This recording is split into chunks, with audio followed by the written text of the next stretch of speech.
बिहार में अलग अलग क्षेत्रों की अलग अलग भाषाएं हैं। इन क्षेत्रों के प्रमुख जनपदों के नाम के आधार पर इन भाषाओं का नामकरण हुआ है। इनमें मुख्य रूप से भोजपुरी, मैथिली, मगही का नाम आता है। इसके अलावा अंगिका और वज्जिका भी है, जिन्हें मैथिली की उपभाषा भी कहा जाता है। बहुत समृद्ध बोलियां रही हैं, परंपरा से स्वीकृत। भोजपुरी, मगही, मैथिली। इधर कुछ लोगों ने मगही के क्षेत्र से अलग अंगिका का क्षेत्र माना है। फिर वज्जिका नाम की अलग भाषा की पहचान बनी है। मगही, भोजपुरी, मैथिली को आमतौर पर बिहारी भाषा कहा जाता है। अंतर्राष्ट्रीय स्तर पर इनकी अपनी अलग पहचान है। नेपाल, मॉरिशस, गुयाना, सूरीनाम जैसे देशों में काफी तादाद में लोग इन बोलियों का इस्तेमाल करते हैं। माना जाता है कि इन भाषाओं को जानने वाले उत्तर बिहार के लोग जहां जहां पहुंचे, इन भाषाओं का क्षेत्र बढ़ा और इसे बोलने वाले लोगों की संख्या भी बढ़ी। एक भाषा दूसरी भाषा से शब्द संपदा लेकर समृद्ध होती है। तो इस तरह भाषा के आदान प्रदान से विकास भाषा का होता है। आज भी यदि विवाह का गीत गाना हो तो हिंदी में नहीं गाया जा सकता। जितने भी संस्कार गीत हैं, यदि कोई किसी बच्चे का जन्म हुआ है, उपनयन हो रहा हो, विदाई हो रही है लड़की की, शादी के गीत गाए जा रहे हैं, तो ये सारे के सारे लोक बोलियों में ही गाए गए। जितने भी हमारे पर्व हैं उनके गीत उसी में होते हैं, चाहे होली के हों, चाहे दिवाली के हों, चाहे छठ के गीत हों। तो जाहिर है कि इन लोक बोलियों ने हमें अपनी जड़ से जोड़ रखा है। भोजपुरी भाषा की शुरुआत शाहबाद जिले के भोजपुर से मानी जाती है। भोजपुर के नाम पर ही इस भाषा का नाम भोजपुरी पड़ा। भोजपुर प्राचीन उज्जैनी क्षत्रियों की राजधानी थी। मध्यकाल में भोजवंशी परमार शासक राजा भोज के नाम पर इस क्षेत्र का नाम भोजपुर रखा गया और यहाँ बोली जाने वाली भाषा भोजपुरी कहलाई।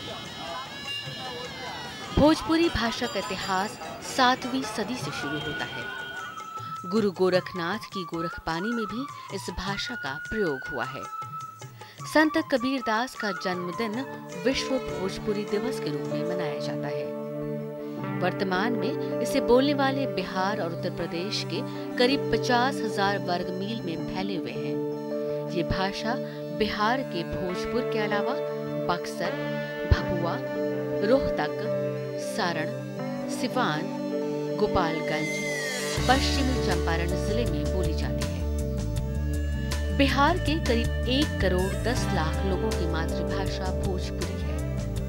भारत की जनगणना आंकड़ों के मुताबिक देश में भोजपुरी बोलने वालों की संख्या करीब 3.3 करोड़ है, जबकि दुनिया भर में भोजपुरी जानने वालों की संख्या करीब 5 करोड़ मानी जाती है। विदेशों में भी भोजपुरी बोलने वाले लोग मॉरिशस, फिजी, गुयाना, सूरीनाम जैसे कई देशों में फैले हुए हैं। भोजपुरी अंतर प्रांतीय तो है ही कि बिहार के अलावा वो उत्तर प्रदेश में बोली जाती है और इसके अलावा मॉरिशस, सूरीनाम, गुयाना, युगांडा सब में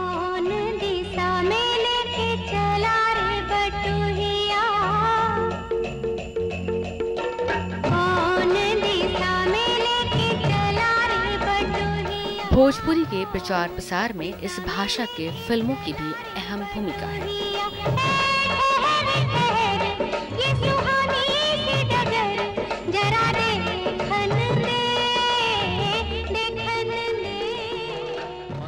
भोजपुरी एक बहुत सुंदर, सरस और मधुर भाषा है।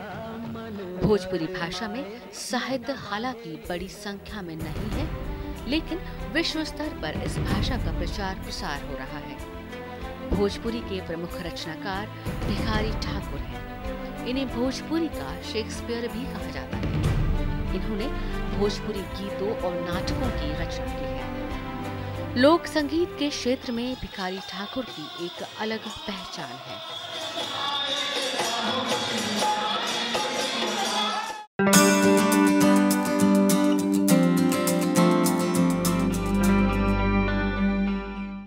बिहार की भाषाओं में सबसे उन्नत और विकसित भाषा मैथिली है।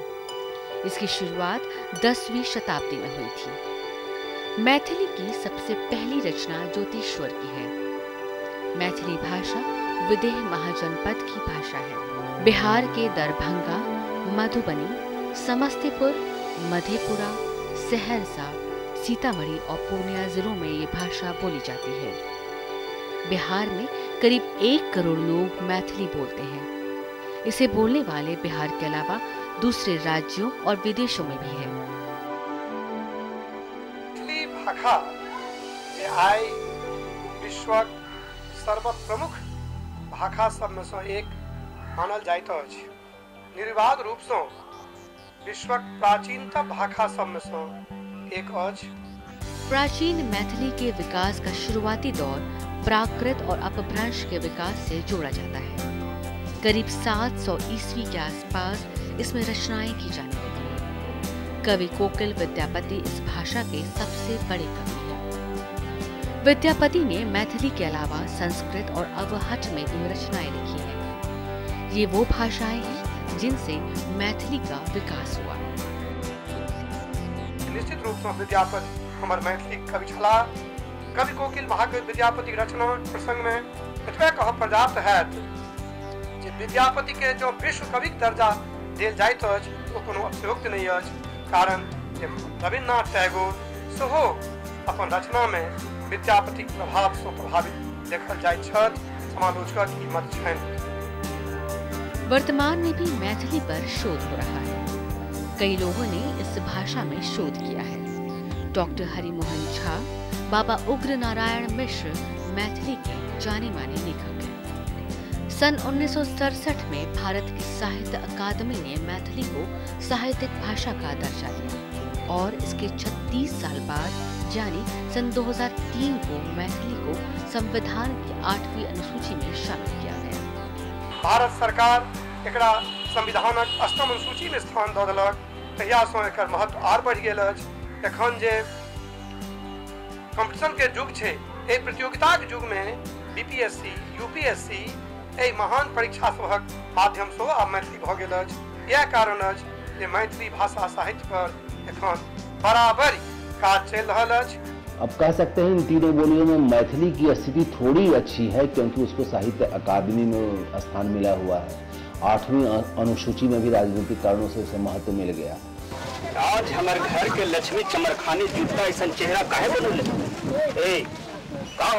मैथिली आम जनभाषा के रूप में काफी सहज है और इसके ऐतिहासिक प्रमाण भी मौजूद है। इस भाषा में कई फिल्में भी बनी हैं। तू अब हमरा बोलेला सिखेबे?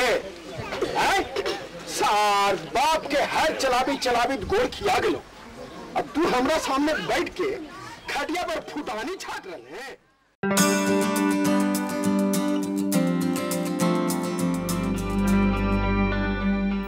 मगही मगधी का अपभ्रंश है। मगही मगध जनपद की लोक भाषा हुआ करती थी। ये अभी भी बोली जाती है।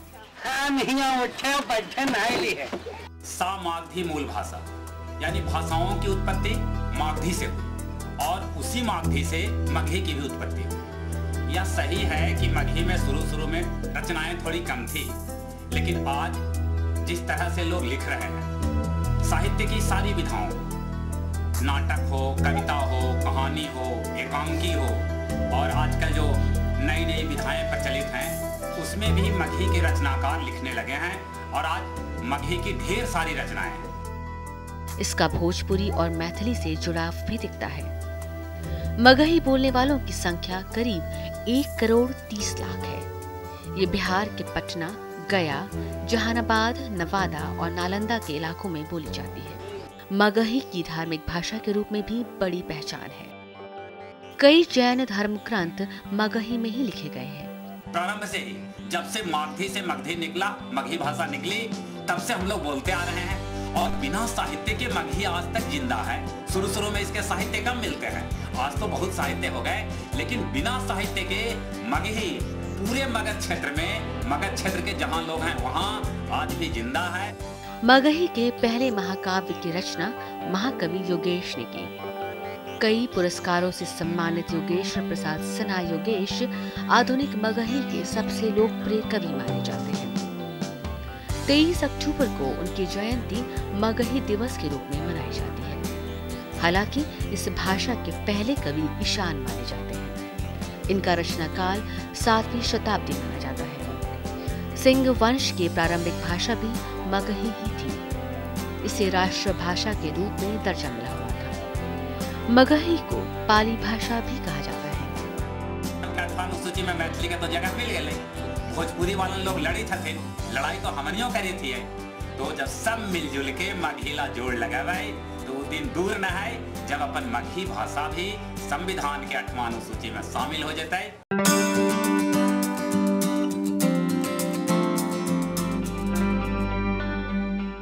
अंगिका भाषा प्राचीन अंग जनपद यानी भारत के उत्तर पूर्व और दक्षिण बिहार, झारखंड, बंगाल सहित नेपाल के तराई इलाकों में बोली जाने वाली भाषा है।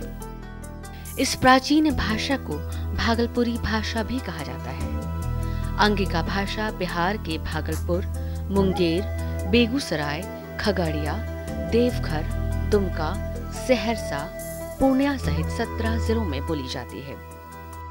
पूर्णिया, मधेपुरा, सहरसा के कुछ अंश, पहले सहरसे जिला के अंतर्गत रहे मधेपुरा, सहरसा, तो वो अंश जब जिला कटले तो सहरसा के कुछ अंश जाए छे अंगिका में। करीब 4 से 5 करोड़ लोग फिलहाल में इस भाषा का इस्तेमाल करते हैं। अंगिका को साहित्यिक भाषा का दर्जा भी मिला हुआ है। अंगिका भाषा का अपना समृद्ध इतिहास रहा है। सरहपाद हुआ, सबरपा हुआ, चंपपा हुआ, कर्णपा हुआ, धर्मपा हुआ, ये जे जत भी सिद्ध सब प्रमुख सिद्ध चले वो यही क्षेत्र के चले, या तो चंपा से ओकरो संबंध छे या सबौर से संबंध छे इत्यादि इत्यादि। और एकरो जे भाषा छे वो अंगिका के सबसे प्राचीनतम रूप छे। अंगिका भाषा की सबसे पुरानी किताब 6वीं शताब्दी में ललित विस्तार नाम से बौद्ध ग्रंथ की रचना है। 8वीं शताब्दी के कवि सरहा या सरहापा को अंगिका साहित्य में सबसे ऊंचा दर्जा मिला हुआ है। सरहापा को हिंदी एवं अंगिका का आदि कवि माना जाता है। जे सबसे प्राचीनतम रूप छे वो सिद्ध साहित्य में छे। तो एक तरह से समझा पा रहे कि 6ठी शताब्दी या 4थी शताब्दी के आसपास अंगिका के प्राचीन साहित्य उपलब्ध छे, जेकरा पर हिंदी आज गर्व करे छे कि हिंदी के पहलों के बीच के आय अंगिका वाला ये गर्व के साथ कहा पा रहा कि अंगिका के पहलों कवि भी सरहापाद छे। प्राचीन समय में अंगिका भाषा की अपनी एक अलग लिपि अंगलिपि भी थी। अंगिका को भागलपुरी भाषा भी कहते हैं। इसे छिकाछिकी वाली भाषा भी कहा जाता है। कई लोग इसे मैथिली का ही बदला हुआ रूप मानते हैं।